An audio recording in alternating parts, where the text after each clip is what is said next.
We're at Hydro Connect. We're in Franz Ferdinand's dressing room, and I'm with Alex and Bob. Thank you very much for sparing some time. Thank you. To speak to the mighty BBC. Pleasure. Now, you've just done a press conference. Aye. That means you've arrived. Tell us about that. What was that all about? You were like, you know, senators up there in front of the press. It didn't really feel like that. I felt more like we were in the canteen talking. You were in the canteen. Like, yeah, no. It did, although on radio it sounds extremely glamorous, doesn't it? But no, we were, sitting in the canteen, admitting to the fact that we hadn't quite come up with a name for the album yet. It's definitely a dance floor record, this one. Okay. Probably a lot more than the last record was.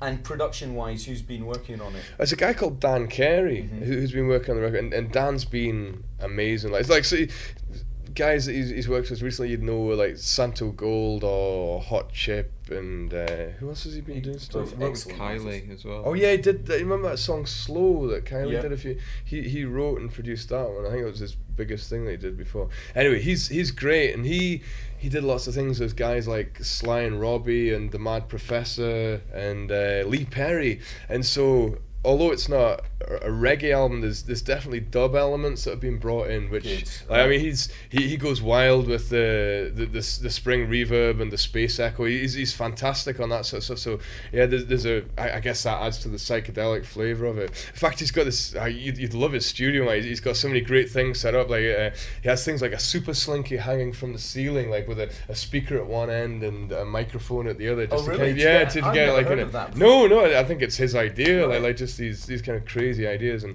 like we were playing in the room where we were recording, we were like swinging the microphone over the amplifier to get the Doppler effect, you know, like to kind of sound like a dive bomber coming in. It was. You've been dabbling with your own you've been buying up recording equipment, and you know you had your own studio for a bit. Is that still an operation? Well, I mean, it's very much been a kind of like a sort of DIY kind of operation. The room that about February we sort of started getting this room together to rehearse in, and then gradually it developed from a rehearsal room to a kind of a demo room, and then we were kind of listening. In fact, we did some demoing, and then we made a recording down in London, and we came back and we were kind of comparing the demo to the recording in the fancy studio in London, and it isn't a demo, it's a recording. You're making a recording. It's not, and I think the idea of thinking in terms of demos is often a mistake for a band. Like, it might be a little bit rougher because it's not in so shiny a studio, but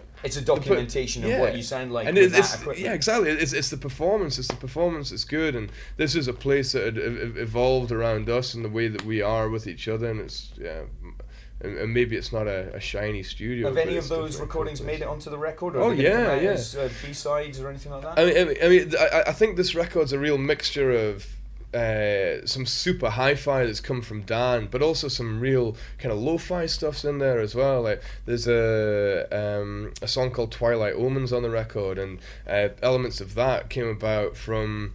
I was playing with a synth just in my flat in Denniston, and it was recorded, you know, GarageBand that you get on your computer. My girlfriend makes tunes on GarageBand. Well, that's that. It's just the GarageBand recording of in the flat, and so like some things are super lo-fi like that, and then it's just a mixture. Whatever sounds good, you know. Like. Yeah, sure. No, I can't wait to hear it. I mean, obviously you can stream songs from franzferdinand.co.uk at the moment. Yeah. I think we'll be sticking a few more things up. It was quite fun, sort of building that. Like on the website, there's a little record player which I think you've seen. It's good. It's got the crackle on there so that people can't rip it off. It's a good touch, though. I think that's good. But I think we'll be putting more songs up on that as well. Well, it's really good to see you. Have a great gig. Cheers, man. And we'll see you soon. Do you know roughly when the record's going to come out? January. 2010. Yeah. 9. Right. Okay. I don't know what the date's going to be, but January is pretty much the plan. I think there'll be other stuff out before then, but.